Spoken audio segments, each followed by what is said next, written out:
If you haven't seen my other Toy Story reviews, please feel free to go back and check those out. And so today, before going to see Toy Story 5, I'm going to discuss with you Toy Story 4. A soliloquy for every movie, for Casablanca, Tommy Boy. He's here, it's him, it's Andrew Toy. It's Andrew Toy. This is a weird one for me. Like, on one hand, it has some of the most breathtaking animation I've seen. And then on the other hand, I feel like this is the first Toy Story movie where you can actually feel different creative visions being pulled apart in one film. The whole story feels like playing with silly putty. It just stretches any which way it wants. It's still leagues better than a lot of unnecessary sequels to animated movies. But there are some decisions here that keep it from being as great as the first three Toy Story movies. The opening scene of this is absolutely gorgeous. The photorealism, even now, we're 7 years later, it's still just jaw-dropping. How do you make a suburban street at night in a thunderstorm as pretty as this? And I even want to say the opening scene of Toy Story 4 that got to me. I don't know many people that have cried in that one, especially the way we all cried at the end of Toy Story 3. But the opening of Toy Story 4 is really sad, especially when you think back to Woody's response to Bo Peep in the beginning of Toy Story 3. Yeah, we've lost friends along the way. Wheezy and Etch and Bo Peep? Yeah, even Bo. And don't even get me started on the carnival lights at the end of this movie. Like, I'm already drawn to, like, the beauty of, like, the Las Vegas lights. And I love going to the fair at night because it's just all glitter and glance. Glitter and gold, I guess I'll go with. Okay. Smash Mouth! And I love going to the fair at night because it's all glitter and gold. And Toy Story 4 really captures that look and that feeling of being in a carnival late at night. Something else the Toy Story movies have always been especially great at is the character creation. In any of the previous three movies, you can look at any character and nobody is annoying. Every single character is integral to the plot. They all have a moment to shine. Which is why Forky is a strange case. I don't hate Forky.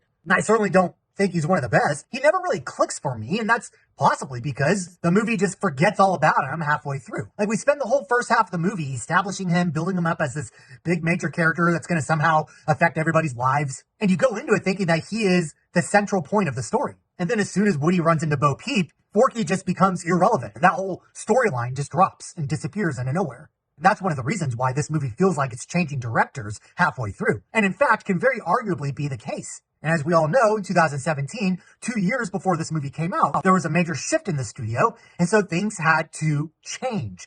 And so I talk about all the terrible choices that were made for this movie, which leads me directly to none other than Buzz Lightyear. What happened here? Who at Pixar had it in for Buzz Lightyear to turn him, of all characters, into the Steve Urkel of the franchise? Like, Buzz Lightyear has always been brave and loyal and a little bit naive, but never stupid. And Toy Story 4 crosses that line with Buzz. And that's where the movie loses me. That whole listen to your inner voice thing that Woody tells him at the beginning. Like, come on, that sounds like a B plot in a One Saturday Morning cartoon. It is so juvenile. They literally have Buzz pressing his button so that his voice box could tell him what to think. He was never like this before. And what makes it even more frustrating is that the movie itself is doing a very valiant job at trying to remain emotional and relevant and to keep the Toy Story franchise mature and epic. And then we keep cutting back to Buzz like he's just totally forgot everything he's learned in the previous three movies. Like, you don't go from thinking you're the defender of the galaxy to thinking that your inner voice box is your conscience or whatever. Now, everything with Buzz is the worst thing of the movie, but there is another sin that this film commits. And that's completely sidelining the rest of the toys. I'm talking Rex, Ham, Slinky, Jessie. They are all completely shoved to the side and forgotten. And anytime Ham is in a scene, but he's not, like, on camera, that's never a good thing, because Ham has the funniest lines. He's easily my favorite Toy Story character. It's like he's there to ham things up. He's so funny. And it's annoying, too, because you think about, like, the biggest strengths in the previous movies or the relationships built between the toys. And so in this film, there's no relationship being built between Woody and the gang. When it comes time for him to say goodbye to them, it just feels completely unearned. On paper, it's beautifully tragic. It's emotional, it's upsetting, and it's very bittersweet, but it doesn't hit as hard as it should because they didn't spend any of the last 90 minutes together. It's like when your favorite uncle comes to visit for the weekend, but you spend your whole time out with friends and doing whatever. And then when it comes time for him to say goodbye Sunday night, it's not really that sad because you really didn't see him that long. See ya. And so when it's time for the toys to say goodbye to Woody, it's like, well, all right, you guys weren't with each other anyway, so what what does that matter?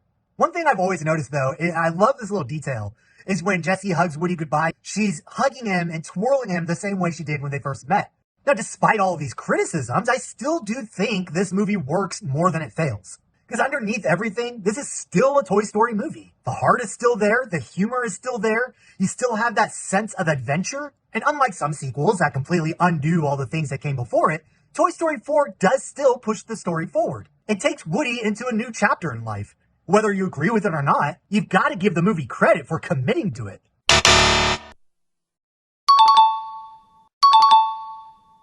And I understand the argument. Like, Woody was loyal to Andy, but then he just abandons him. Now he's abandoning Bonnie. And we keep calling him this loyal toy. Well, that's what I like about this, is that nobody is going to be the same as they were 20 years ago.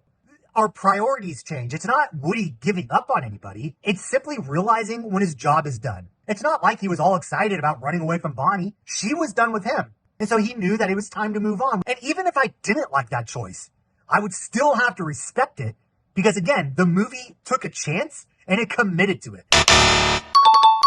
And I did say in a previous video that Pixar needs to be bold, and they were bold here. They went for it. And that's Woody's entire story. He's entering into a new season of life. The purpose that defined him for years is changing. And so he has to figure out who he is now. And so whether you're a toy, a parent, a retiree, this is a theme that we can all resonate with. Overall, Toy Story 4 is a good movie. It's not a masterpiece like Toy Story 2. It's not emotionally damaging like Toy Story 3. But it's still a worthy chapter in one of animation's, nay, in one of movies' greatest franchises. If the first three each 100%, this one falls down to about 97%.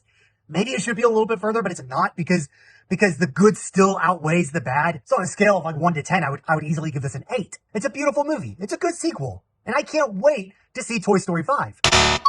What did you think of Toy Story 4? I'd really like to know. Let me know down below. Thank you so much for hanging out with me. If you want to see more, please subscribe, and I'll see you in the next video.